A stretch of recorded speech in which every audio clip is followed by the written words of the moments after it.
Some doors are not made of wood or steel, but of memories that refuse to let a person go. Rain fell over Chicago that evening, turning the windows of the Walker estate into mirrors of silver and gray. Inside the mansion, the dinner guests had already left, and the staff moved quietly through the long marble hallways. Olivia Brooks carried a tray of empty teacups toward the kitchen, her dark green, made uniform perfectly pressed despite the long day. She had worked in the estate for nearly a year and had become almost invisible in the graceful way only kind people can. Then the lights flickered once and went out in the West Wing. A few servants sighed. Someone mentioned the old electrical switch in the basement. The head housekeeper looked around and finally spotted Olivia. "Would you go downstairs and turn the power back on?" she asked kindly. The tray in Olivia's hands trembled. It happened so suddenly that no one noticed at first. "The basement," she whispered. "It will only take a minute," the woman replied. She picked up the old ring of keys from the counter, and the sound of metal softly touching metal echoed through the room. Olivia's face lost all color. Her breathing became shallow. "Could someone else do it?" she asked. The housekeeper frowned slightly. "Everyone is busy." Another flash of lightning illuminated the windows. Olivia looked toward the dark hallway leading to the basement stairs and took a step backward. "Please," she said softly, "I can finish the dishes instead." "It is only a storage room," the woman answered. But to Olivia it clearly was not. Her hands began to shake. She looked at the keys as if they belonged to another life. "Please," she whispered again. A second step backward. Another unsteady breath. The room slowly became quiet. Then tears filled her eyes. "Please do not ask me to go down there." Nobody understood what they were seeing. Olivia had never complained about anything. She worked late, arrived early, and always smiled politely. Yet now she looked like a frightened child standing in the middle of the kitchen. The housekeeper approached her gently. "You do not need to be afraid."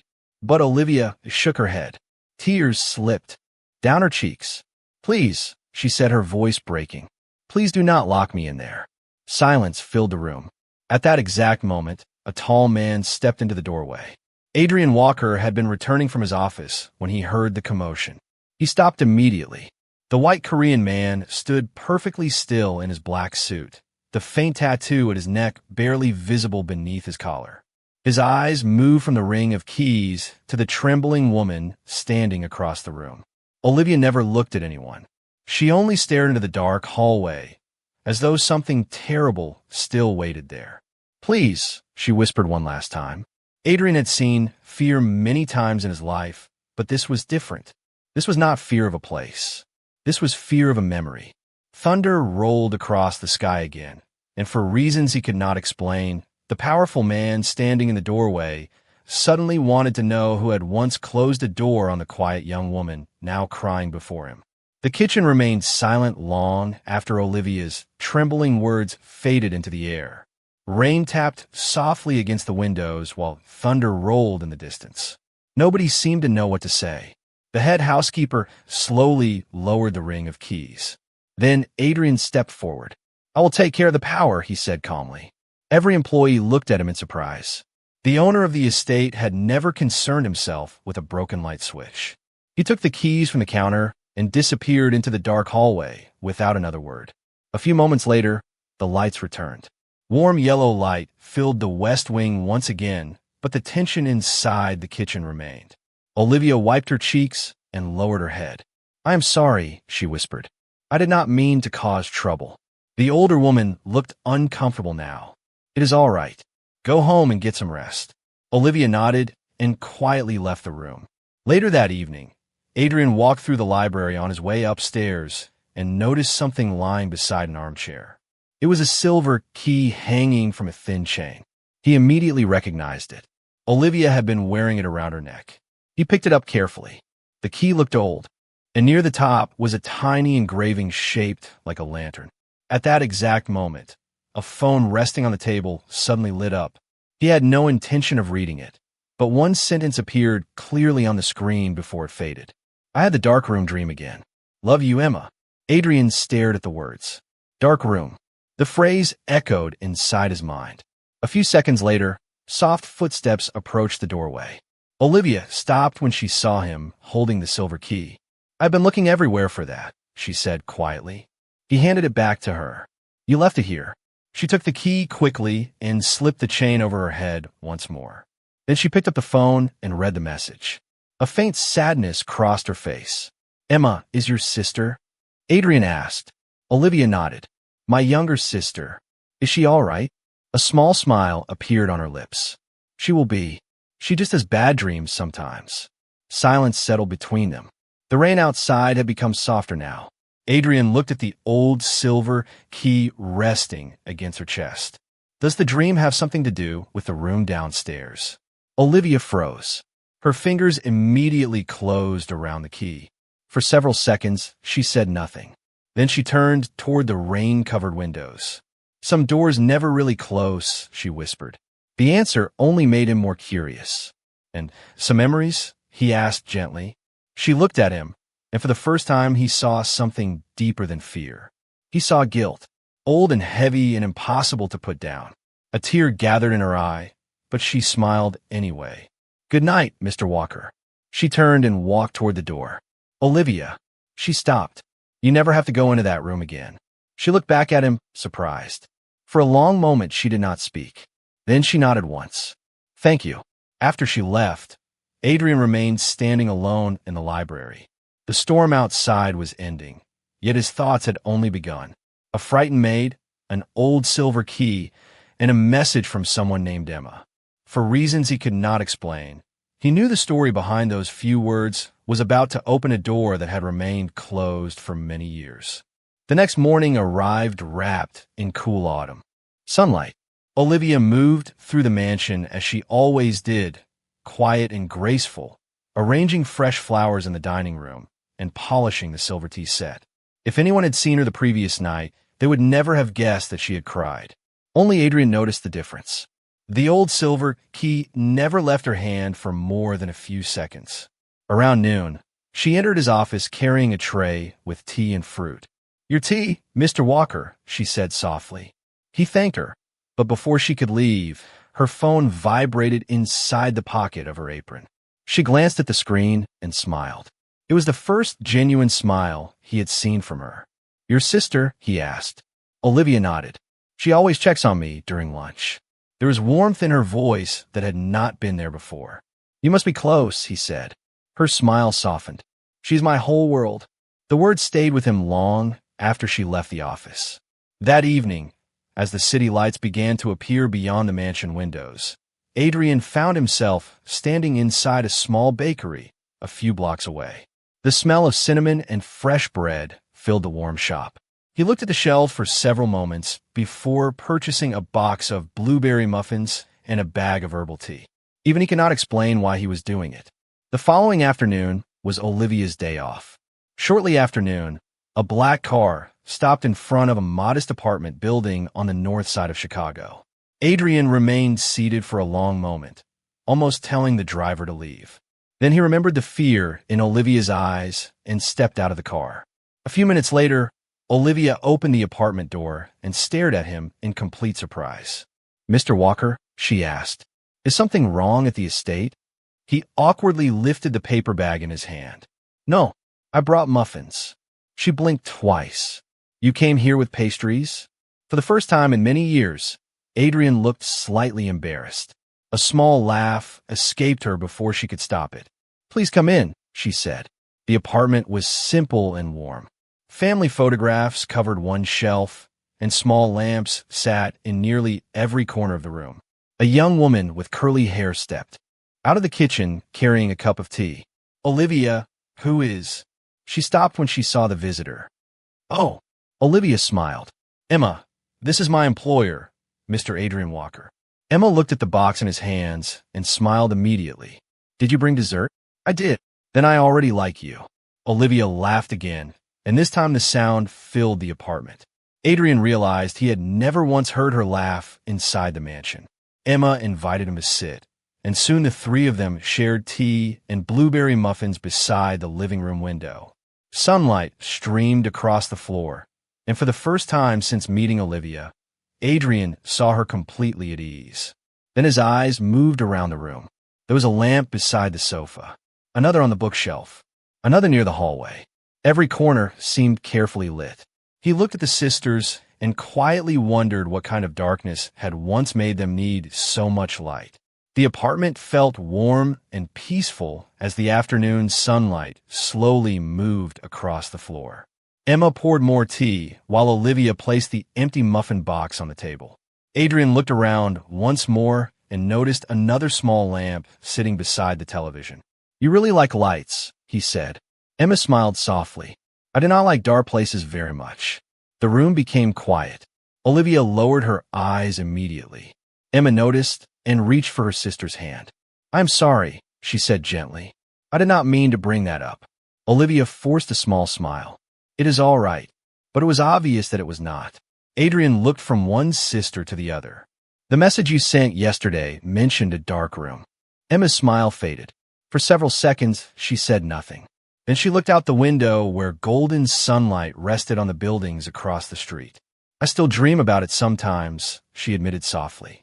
Olivia's fingers immediately tightened around the silver key hanging from her neck. Emma gently squeezed her hand.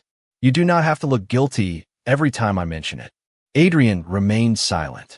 He had the strange feeling that a door was about to open. Emma took a slow breath.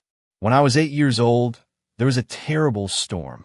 Her voice remained calm, but her eyes grew distant. "Our mother was working late, so Olivia took me to a community center after school." She smiled sadly. "I liked exploring places that I should not have explored." Olivia closed her eyes. "Emma, it is all right," her sister whispered. "I remember opening the wrong door." The room seemed to grow quieter. It was an old storage room. Rain began to tap softly against the window, as though the weather itself remembered the story.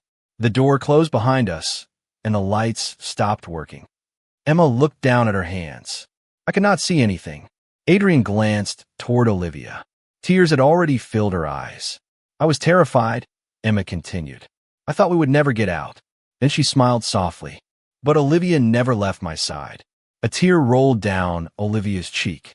She sat on the floor beside me and held my hand for hours. She told me stories and sang songs and promised me that somebody would come. Emma looked at her sister with endless tenderness. Eventually people found us and opened the door. Silence filled the room. But my sister never forgave herself. Adrian frowned slightly. "Why?" Emma looked surprised by the question. "Because I had nightmares afterward." Olivia lowered her head. "You were only a little girl," she whispered.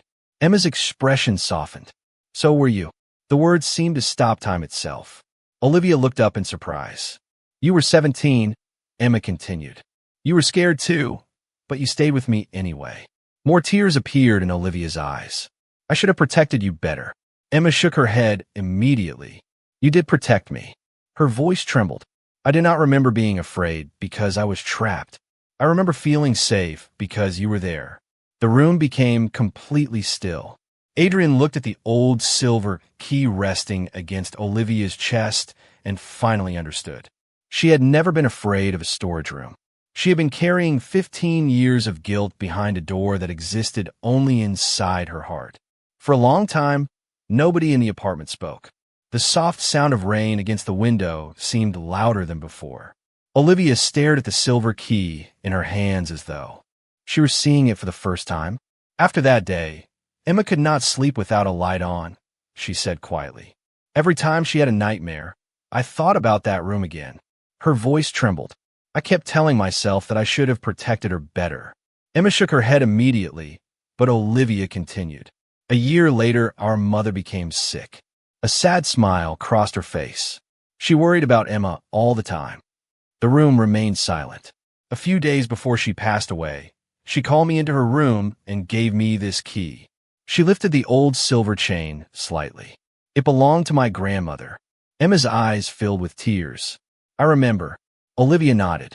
Mother told me that life sometimes locks people inside painful memories, but love always leaves a key somewhere. A tear slipped down her cheek.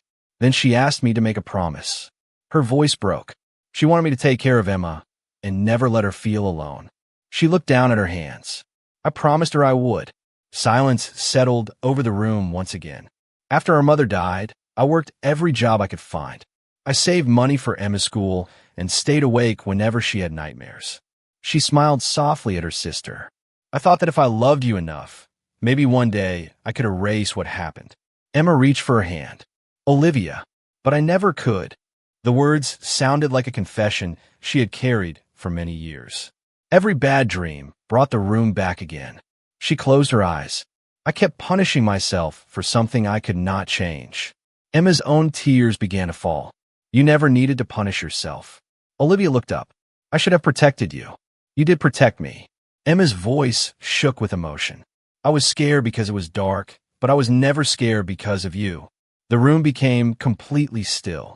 I remember you holding my hand, Emma whispered. I remember you singing to me. I remember you promising that someone would come for us. More tears rolled down Olivia's cheeks. You stayed with me when you could have been afraid too. Emma smiled through her tears. You never failed me. Those 4 words seemed to stop time.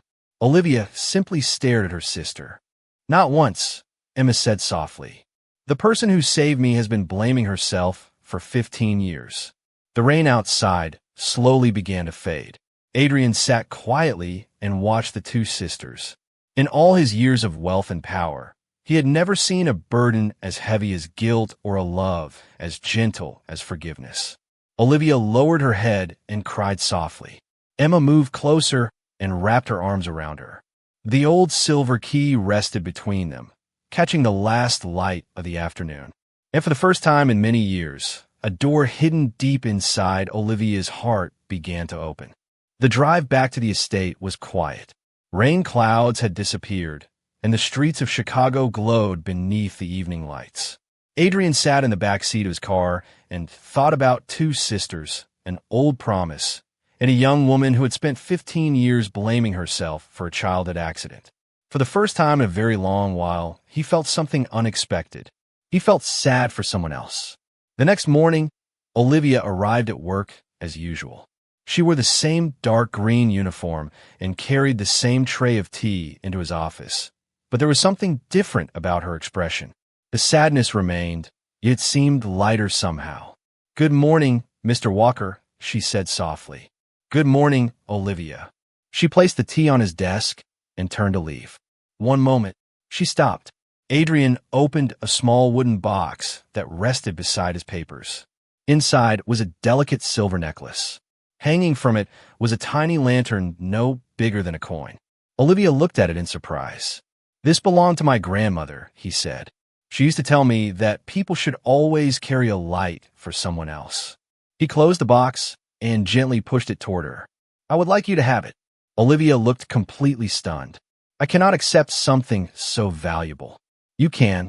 She shook her head immediately. No, Mr. Walker. It is too much. He was silent for a moment. Then think of it as a thank you gift. She looked confused. For what? He glanced toward the window where the morning sunlight was slowly filling the room. For reminding me that some people spend their lives carrying burdens that nobody else can see. The office became quiet. Olivia looked down at the tiny lantern. I do not know what to say. You do not have to say anything. For several seconds, she simply stared at the necklace. Then she carefully lifted it from the box. The little lantern sparkled softly in the sunlight. Tears slowly filled her eyes again. My mother loved lanterns, she whispered. Adrian looked at her. Really? She nodded. She used to keep one by her front door because she believed light always helps people find their way home. Neither of them spoke after that. Finally, Olivia smiled through her tears. Thank you. She removed the silver key from around her neck and carefully placed the lantern chain beside it. Then she slipped both necklaces over her head together. The old key and the tiny lantern rested side by side against her heart. Something about the image made the room feel unexpectedly peaceful. A few moments later, she looked up at him. You know, she said softly, this is the first gift anyone has given me in years. Adrian seemed surprised by that. Then I am honored. A gentle laugh escaped her lips. It was quiet and warm, and somehow it made the large office seem less empty. When she finally left the room, Adrian remained seated at his desk for a long time. He thought about the lantern hanging beside the old key. One represented the past that had trapped her. The other represented a light that had just begun to appear. And somewhere deep inside, he hoped that one day she would no longer need to carry the weight of that old door alone. A week passed, and the small silver lantern became part of Olivia's daily life. Every morning she touched it before beginning work, and every evening she called Emma and listened to her laugh about ordinary things. The nightmares had not disappeared completely, but they seemed farther away now. One afternoon, Olivia entered the library carrying fresh tea and found Adrian standing beside the window with several papers in his hands. He looked unusually thoughtful. "Is something wrong?" she asked. He turned and gave a small smile. "No, I have simply made a decision." She placed a tray on the table. "What kind of decision?" Instead of answering, he asked, "Do you trust me?" The question surprised her. "I think I do." He nodded once. "Then come with me." A few minutes later, they stood at the top of the basement stairs. Olivia immediately grew still. Her hand moved instinctively toward the silver key and the little lantern resting beside it. Adrian noticed, but said nothing. He walked down the stairs and stopped in front of the old storage room. The heavy door remained closed. For several moments, neither of them spoke. Then he turned toward her. "I bought this estate 10 years ago," he said quietly. "I have never used this room for anything important." Olivia looked at the door, but did not move. "I know." He placed one hand on the old handle. "I have decided it should become something else." She slowly looked at him. "Something else?" He nodded. "A reading room." Her eyes widened slightly. "A place with books, comfortable chairs, and warm lights." He smiled faintly. "Perhaps even a small tea table." She looked completely confused. "Why?" Adrian's expression softened. "Because I think some places deserve another ending." Silence filled the basement. Olivia stared at him as though she could not believe what she had heard. "You would change an entire room because I am afraid of it?" she asked quietly. He considered the question. "No." She looked down. Then he continued, "I would change it because no room should keep hurting someone long after the door has been opened." The words seemed to settle deep inside her heart. Tears immediately filled her eyes. She looked once more at the old door that had frightened her for so many years. It looked smaller somehow, less powerful. "I do not know what to say," she whispered. Adrian glanced toward the staircase. "Then do not say anything." At that moment, several workers entered the basement carrying measuring tools and boxes of supplies. One of them smiled politely at Olivia. "We're going to make this place beautiful," he said. She could only nod. For the next few minutes, she watched the workers examine the room and discuss shelves, lamps, and paint colors. The dark little storage room that had existed in her memories was already beginning to disappear. Adrian stood beside her in silence. Finally, she looked up at him. "Nobody has ever tried to change one of my painful memories before." He looked at the closed door one last time. Maybe it is time someone did. And as the workers opened the old room and sunlight from the basement windows slowly reached inside, Olivia felt something she had not felt in 15 years. She felt that even the darkest places in a person's life might one day become filled with light. Nearly 3 months passed before the sound of construction finally disappeared from the basement. Autumn slowly gave way to winter, and the first snow of the season covered the gardens outside the mansion in white. One Saturday afternoon, Olivia was arranging flowers in the dining room when Adrian appeared in the doorway. "I think something is ready," he said. She looked up and immediately understood. Her heart began to beat faster. Without another word, she followed him through the quiet hallway. When they reached the basement stairs, she stopped. The fear was not as sharp as it had once been, but it still lived somewhere deep inside her. Adrian turned toward her. "You do not have to do this today." She looked at the tiny lantern resting beside the old silver key on her chest. As she took a slow breath. "No," she said softly. "I think I do." They walked downstairs together. Warm light glowed along the staircase, and soft music drifted upward from below. At the bottom of the stairs, Olivia froze. The old storage door was gone. In its place stood a wide, open entrance painted in soft cream colors. Shelves filled with books lined the walls inside. Comfortable chairs sat near large lamps, and green plants rested beneath two newly installed windows. Sunlight from the snowy afternoon poured gently into the room. Olivia covered her mouth with her hand. Tears immediately filled her eyes. "Come in," Adrian said quietly.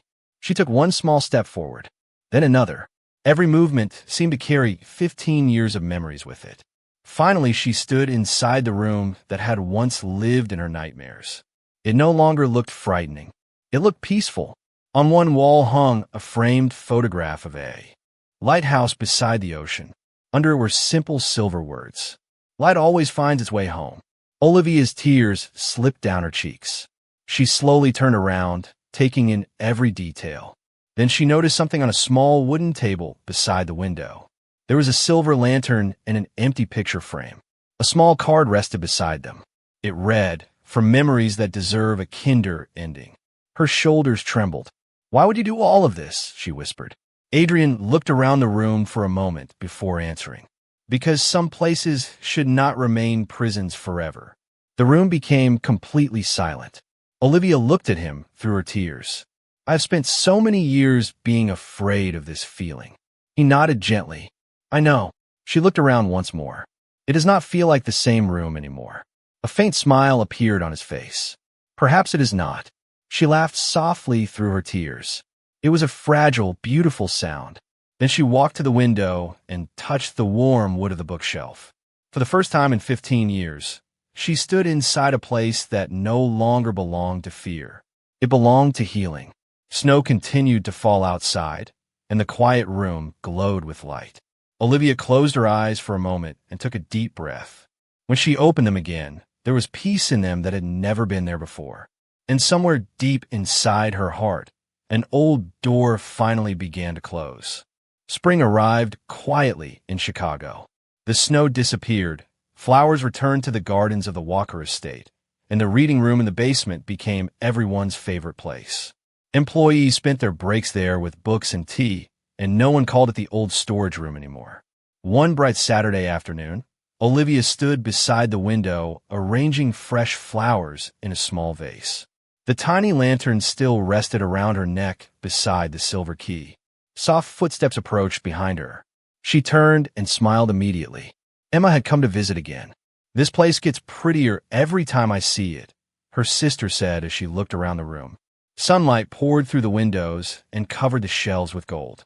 "I think Mother would have loved it here." Olivia smiled. "I think so too." They sat together near the window while Adrian poured tea for them. For a while, they simply enjoyed the peaceful afternoon. Then Emma reached in her bag and removed a folded piece of paper. "I brought something." Olivia looked curious. "What is it?" Emma handed her the paper. It was an old drawing made with colored pencils. Two young girls stood beneath a bright yellow lantern. One held the other's hand. In the corner was a sentence written in a child's handwriting. "We always find each other." Olivia covered her mouth as tears filled her eyes. "You still have this?" Emma nodded. "I found it while cleaning my closet." She smiled softly. "I think I drew it after the storm." Silence settled over the room. "I spent years being afraid of the dark," Emma continued. "But when I think about that day now, I do not remember fear first." She looked at her sister with gentle eyes. "I remember you." Tears slipped down Olivia's cheeks. "Emma, I remember your hand in mine and your voice telling me that someone would come." She reached across the table and took Olivia's hand. And someone did. The room became very still. Adrian quietly looked away and gave the sisters a moment. "I have carried so much guilt," Olivia whispered. "I know," Emma replied, "but you do not have to carry it anymore." For a long time, neither of them spoke. Then Olivia looked down at the silver key around her neck. Slowly, she removed the chain and walked toward the empty picture frame beneath the lighthouse photograph. She opened the frame and carefully placed the old key inside. Then she stepped back. Only the tiny lantern remained around her neck. Emma smiled through her tears. "I think Mother would be proud of you." Olivia touched the lantern gently. "I think she would tell me to keep walking toward the light." Adrian stepped beside them and looked at the frame key.